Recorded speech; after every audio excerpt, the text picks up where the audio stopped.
지금 시대에 가장 필요한 가치는 무엇인가요? 2024년 7월 22일 성공회 박경조 주교님 8순 기념 모임 고 강원룡 목사님에 대한 인터뷰. 안녕하세요. 오늘은 서울에서 민족의 화해와 평화를 위한 종교인 모임과 고 강원룡 목사님에 대해 인터뷰를 하는 날입니다. 스님은 새벽 기도와 명상을 마친 후 5시 50분에 두북 수련원을 출발하여 서울로 향했습니다. 서울이 가까워지자 비가 부슬부슬 내렸습니다. 고속도로 위를 4시간 달려 오전 10시가 넘어서 서울 정토회관에 도착했습니다. 짐을 내리고 곧바로 세종로에 위치한 대한성공회 서울주교좌 성당으로 향했습니다. 민족의 화해와 평화를 위한 종교인 모임을 함께하고 있는 성공회 박경조 주교님이 올해 8순을 맞이하여 점심 식사를 한 끼 대접하고 싶다고 제안했습니다. 스님도 꼭 참석을 해주십사 요청해서 스님이 해외 일정을 마치고 귀국한 다음 날에 맞추어서 약속을 잡았습니다. 난 12시에 서울주교좌 성당 바로 앞에 있는 식당에서 모두가 모였습니다. 스님은 목사님, 신부님, 교령님, 주교님과 반갑게 악수를 나누며 인사를 건넸습니다. 잘 지내셨나요? 한 달 동안 아시아 10개국을 다니고 어제 귀국했습니다. 늘 바쁘시네요. 모두 자리에 앉자 주교님이 감사의 마음을 전했습니다. 이렇게 바쁘신데 시간을 내어주셔서 감사합니다. 저희 성공회에서 현 주교님과 자기 주교님도 오늘 함께 참석했습니다. 현 주교님이 식사 기도를 해주시죠. 대한성공회 서울교구 6대 교구장인 이경호 주교님이 식사 기도를 해주었습니다. 거룩하시고 자비로우신 주님, 주님께서 이 땅에 오셔서 척박한 땅에 살고 있던 가난한 민중들을 온 마음과 정성으로 보듬고 먹이심으로 하나님 나라를 일구셨던 그 놀라운 일들을 기억합니다. 오늘 특별히 지난 1998년부터 남북의 화해와 평화를 위해서 애쓰고 수고하셨던 종단의 어른들과 함께 귀한 만남의 시간을 갖게 된 것에 감사드립니다. 그동안 종단을 넘어서서 선한 일을 함께 도모했던 그 모든 노력들이 이 땅의 평화와 화해를 일궈가는 귀한 밑거름이 되기를 소망합니다. 특별히 오늘 박경조 주교님 8순 기념으로 귀한 자리를 마련했습니다. 그동안 함께했던 주의 은총과 사랑에 감사를 드립니다. 이런 좋은 친교와 나눔을 통해서 더욱더 복된 삶을 살아가도록 인도하여 주옵소서. 우리 주님 예수님의 이름으로 기도하나이다. 아멘. 오늘도 스님이 가장 큰 목소리로 아멘을 말했습니다. 먼저 종교인 모임의 좌장인 박남수 교령님이 박경조 주교님의 8순 기념으로 축하의 마음을 전한 후 이어서 스님이 축하의 마음을 이야기했습니다. 스님은 현 주교님과 차기 주교님에게 종교인 모임이 걸어온 길에 대해 간략히 소개도 해주었습니다. 저희들이 이렇게 만난 지 거의 30년이 다 되어 갑니다. 처음 1998년에는 북한 동포독기 운동을 하면서 만났어요. 서로 종교는 다르지만 그동안 한 번도 종교를 이유로 갈등을 일으킨 적 없이 꾸준히 활동을 해왔습니다. 환경운동, 평화운동, 인도적 지원 등 사회정의를 위한 일에는 늘 공감대를 형성해서 함께 해왔습니다.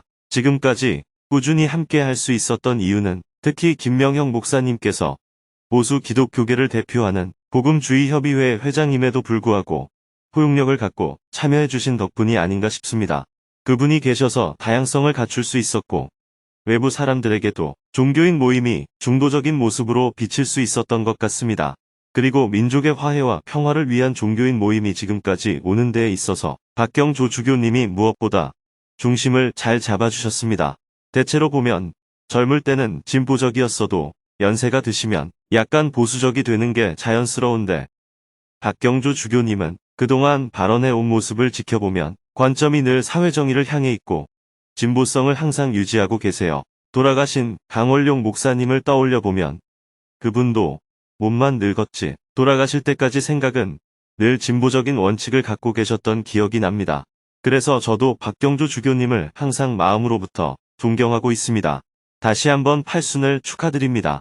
스님의 말을 받아서 박경조 주교님이 한 말씀을 해주었습니다. 저희가 평화재단에서 모임을 할 때마다 돌아가신 김명형 목사님이 늘 식사 기도를 해주셨거든요. 기도가 끝나면 제일 크게 아멘 하는 분이 우리 법륜 스님이십니다.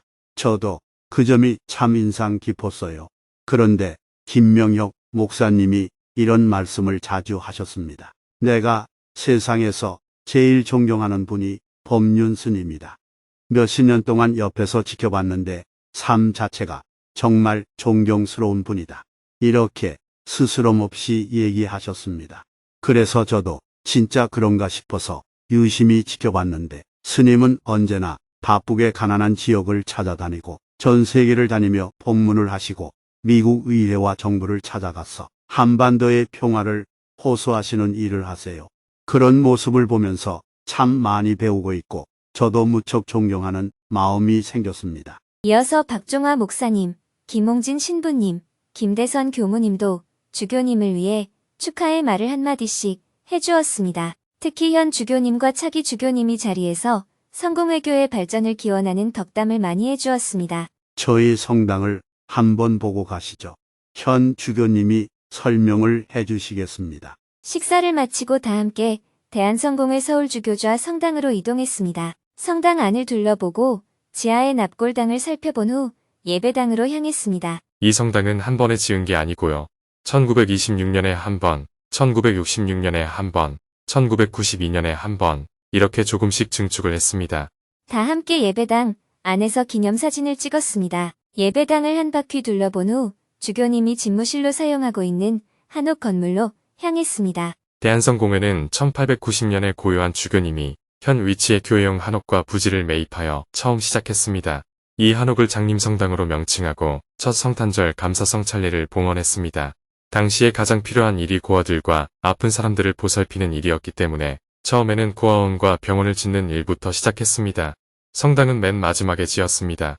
한옥 건물 안에는 역대 성공회 주교님의 사진들이 걸려 있었습니다. 박경조 주교님은 4대 교구장을 역임했고 차기 주교에 당선이 된 김장환 주교님은 7대 교구장이 된다고 합니다. 차기 주교님은 9월에 주교서품을 받게 되는데 승좌식에 종교인 모임분들을 모두 초대한다며 초대장을 나눠주었습니다. 내일 모레 평화재단에서 열리는 종교인 모임에서 다시 만나기로 하고 스님은 오후 2시 30분에 다시 서울정토사회문화회관으로 향했습니다. 오후 3시부터는 재단법인 여애와 함께해서 스님을 인터뷰하러 정토사회문화회관을 찾아왔습니다. 여애와 함께는 1965년에 기독교의 사회 참여를 표방하며 크리스찬 아카데미로 출발하여 현대 사회의 인간 소외 문제를 극복하기 위해 다양한 대화 모임을 이끌어온 단체입니다. 단체의 창립자인 고 강월용 목사님은 법륜 스님과 각별한 인연이 있었기 때문에 스님도 흔쾌히 인터뷰에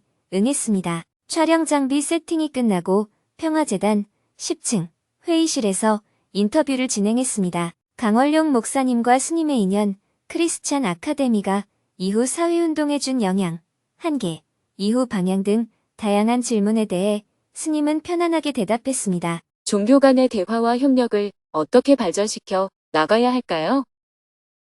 스님께서도 그동안 종교 간의 협력 사업들을 꾸준히 해오셨는데 요즘은 종교 간의 교류가 많이 약해진 것 같습니다. 그동안 진행되어 온 종교 간의 대화나 협력에 대해 스님은 어떻게 보고 계신가요? 사회운동이란 당시에 어떤 필요성 때문에 일어나는 것이 아니겠어요. 당시에는 노동자와 자본가 사이의 갈등, 또는 성평등을 향한 갈등, 종교 간의 갈등, 이런 갈등이 많이 있었기 때문에 종교 간의 대화, 노사 간의 대화, 여성과 남성 사이의 대화가 많이 필요했습니다. 그래서 당시 강월용 목사님과 크리스찬 아카데미가 우리 사회에서 큰 역할을 했다고 생각합니다. 그러나 지금은 성평등도 어느 정도 이루어져 있는 상태이고 우리 사회에서 종교 간의 갈등이 심하지 않습니다. 노동자들도 자신들의 노동 조직을 통해서 주체적으로 문제를 풀어나가고 있고 농민운동도 농민들이 중심이 되어서 문제를 풀어나가고 있고요. 이런 상태에서 이제는 대화 모임 역시 또 다른 방식으로 바뀌어야 하지 않을까요? 그것이 계속되어 오지 않았다고 해서 의미가 없다든지 실패했다든지 하는 평가는 옳지 않습니다. 그 당시에 꼭 필요한 일을 했다는 관점에서 평가해야 합니다. 그것을 계승했기 때문에 저도 1990년대 후반에 북한 인도적 지원을 호소하기 위해 강월용 목사님, 김수환 추기경님, 송월주 큰스님을 모시고 그 밑에 목사님과 신부님들로 실무진을 꾸릴 수가 있었던 겁니다. 그게 인연이 돼서 지금도 27년째 민족의 화해와 평화를 위한 종교인 모임을 이어가고 있습니다. 그때 우리는 사회 원로들을 모시는 젊은 실무진들이었는데 이제 저희들 중에 제일 나이 많으신 분은 86세로 얼마 전에 돌아가셨고 80대가 두 분이 계시고 나머지도 70대가 되었습니다. 이렇게 30년 가까이 이어져 온 것은 모두 크리스찬 아카데미가 그 시작이었다고 할 수 있습니다. 저희뿐만 아니라 다른 곳에서도 지역별로 종교 간의 대화를 하고 있는데 그런 것은 다 그 영향이라고 볼 수 있습니다. 정토회 창립 10주년 때 기념 연설자로 강원룡 목사님을 모셨습니다. 그때 목사님이 정토회 회원들이 읽고 있는 수행문을 보시면서 여기 부처님이란 글자를 하나님으로 바꾸면 우리하고 똑같다 이렇게 말씀하셨어요. 그럴 만큼 정토회를 좋아하셨고 저희들도 마음수행이라고 하는 불교의 고유한 수행법에 대해서는 따로 스승님을 모시고 있지만 적어도 사회운동이라는 측면에서는 강원룡 목사님이 저희 정토회의 스승이시고 고문이시고 안내자이셨습니다. 평화재단의 지난 20년을 평가해보면 그래서 목사님이 돌아가시고 그 정신을 계승해서 평화재단을 만들었고 올해가 20주년이 됐습니다. 지난 20년간 활동한 것을 평가해보면 처음에는 이렇게 전망을 하고 출발했습니다. 미중 경쟁이 치열해지기 전에 남북 문제를 풀어야 한다. 미중 경쟁이 치열해지면 우리는 어차피 미국 쪽으로 끌려가고 북한은 중국 쪽으로 끌려가기 때문에 통일이 굉장히 어려워진다. 그 전에 남북 문제를 풀어내야 한다. 전망은 맞았습니다. 하지만 그것을 추구할 만한 현실적인 힘이 저희들에게 부족하지 않았나 싶습니다. 그래서 우리의 노력이 허사로 돌아간 것처럼 되고 남북 간의 갈등은 더 심해지는 상황이 현실로 다가오고 있지만 이것은 우리가 어쩔 수 없는 정세의 변화라고 생각합니다. 하지만 평화재단은 꾸준히 남북 간의 대화, 남남 간의 대화, 한반도의 평화와 국민통합 이런 방향으로 계속 활동해 왔습니다. 강원룡 목사님께서 추구하셨듯이 여야 중진 국회의원들을 만나서 대화의 마당도 만들고 또 종교인들이 모여서 북한 인도적 지원과 한반도 평화에 대한 많은 성명서도 발표했습니다. 이런 것이 모두 기본적으로는 강원룡 목사님의 정신을 저희들이 계승해서 이 시대에 맞게 해나가는 중이라고 할 수 있습니다. 이런 것은 앞으로도 계속 이어져 가야 한다고 생각합니다. 마지막 질문에 답하면서 스님은 기후 위기를 막는 것이 무엇보다 중요하다고 강조했습니다. 지금 시대에 가장 필요한 가치는 무엇인가요? 지금 한국 사회는 거의 가속 사회라고 할 만큼 굉장히 빠른 사회 변화가 일어나고 있습니다. 이런 시기에 우리에게 가장 필요한 가치는 무엇인가요? 한 가지를 말한다면 저는 우리 사회의 가장 큰 위기는 기후 위기라고 생각합니다. 왜냐하면 이것은 나와 너를 떠나서 자본과 노동자를 떠나서 한국과 일본을 떠나서 사람과 다른 생명을 떠나서 모든 존재들의 위기를 초래하고 있기 때문입니다. 그런 면에서 지금 한국 사회가 빠르게 변한다는 게 무엇을 향해서 변화하는 건가 되묻고 싶어요. 단기적으로 보면 지금 한류 열풍이 불고 한국의 기술 발전이 좋아 보이지만 이것은 모두 기후 위기에 반하는 발전 방향이기 때문에 저는 바람직한 변화는 아니라고 생각합니다. 이런 거대한 변화에 무조건 따라가는 것은 제국주의가 확대되는 게 발전이라고 생각했지만 결국 멸망한 것처럼 한 세기 못 가서 평가가 달라질 것입니다. 이런 소비주의 문명은 인류가 가야 할 길이 아닙니다. 그렇기 때문에 저는 기후위기를 극복할 수 있는 CO2 제로의 삶을 살면서도 인간이 행복하고 자유로울 수 있는 새로운 문명을 준비해야 한다고 생각합니다. 누가 돈을 많이 벌고 누가 경쟁에서 승리하고 이런 걸 뒤쫓는 가치관은 이제는 버려야 합니다. 담배 피우는 사람들이 더 좋은 담배를 찾듯이 술 먹는 사람들이 더 좋은 술을 찾듯이 마약을 하는 사람들이 더 좋은 마약을 찾듯이 이런 경쟁 대열에 참여하는 것은 결국 파멸로 가는 길입니다. 아무리 좋은 마약도 안 먹는 것보다 못하고 아무리 좋은 담배도 안 피우는 것보다 못하고 아무리 좋은 술도 안 먹는 것보다 못합니다. 지금은 근본적인 가치관의 변화가 가장 필요한 시기입니다.